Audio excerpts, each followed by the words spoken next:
오늘의 말씀은 전도서 8장 1절에서 17절 말씀입니다.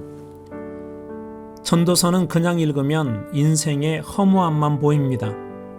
그러나 자세히 의미를 살펴보면 놀라운 지혜가 전도서에 들어 있습니다. 지혜의 큰 유익 중 하나는 지혜가 우리의 인생을 바꾸어 놓는다는 것입니다. 오늘 1절 말씀에 보면 지혜는 그의 얼굴에 광채가 나타나게 한다라고 합니다. 이 말은 지혜가 얼굴을 바꾼다는 뜻입니다. 얼굴은 그 사람의 인생을 가리키는 것인데, 즉 지혜가 인생을 바꾼다는 것입니다. 솔로몬이 지혜의 대표적인 인물이기도 하지만 또 한 사람을 뽑으라면 다니엘을 뽑을 수 있습니다. 다니엘은 왕족 출신으로 남유다가 망하면서 첫 번째 포로로 잡혀갔습니다. 비록 포로였지만 그의 지혜와 총명이 그 나라의 박수와 술객보다 10배나 뛰어나 왕이 어려운 국정의 문제를 다니엘에게 묻고 나라를 다스렸습니다. 다니엘의 지혜의 비결은 무엇일까요? 포로로 잡혀가서 얼마 되지 않았을 때 일입니다. 바벨론 느부갓네살 왕의 명령으로 포로 중 뛰어난 왕족 자녀들을 왕궁에서 3년 동안 그들의 학문과 언어를 가르치도록 했습니다. 왕은 특별히 자신이 먹는 음식과 포도주를 이 소년들에게 주어 먹게 하였습니다.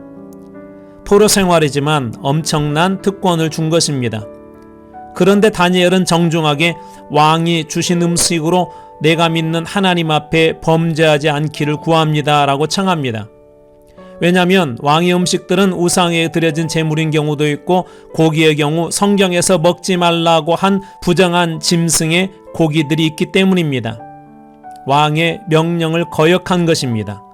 왕의 명령을 거역하게 된다면 이 모든 특권을 빼앗기고 심지어 감옥으로 보내줄 수도 있습니다. 아니 어쩌면 왕명을 거절했다는 이유로 죽임을 당할 수 있습니다. 그러나 다니엘은 신앙과 양심상 아무리 왕의 명령이라고 해도 부정한 음식을 먹을 수 없었습니다.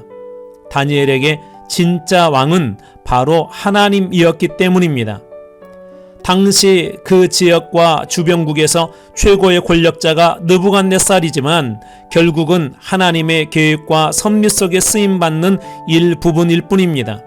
다시 말해서 느부갓네살 왕을 부러워할 필요가 없다는 것입니다. 만약 여러분들이 하나님을 믿다가 어떤 큰 힘에 의해서 큰 손해를 봐야 한다면 여러분은 어떻게 하시겠습니까? 여전히 하나님은 여러분의 왕이십니까? 왕 되신 하나님의 명령을 여전히 지키시겠습니까? 오늘 말씀에 수많은 사례를 연구하고 돌아본 지혜자는 12절 말씀으로 우리에게 이렇게 권면합니다. 그러나 내가 알기에 하나님을 경외하고 하나님 앞에서 그분을 섬기는 사람들이 잘 될 것이다.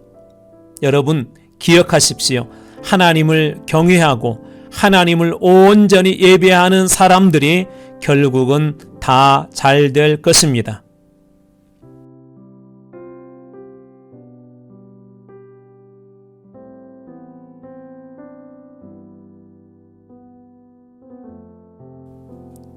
오늘의 기도는 어떤 상황에서도 하나님이 왕 되심을 잊지 않고 하나님을 경외하며 살 수 있도록 기도하시기 바랍니다.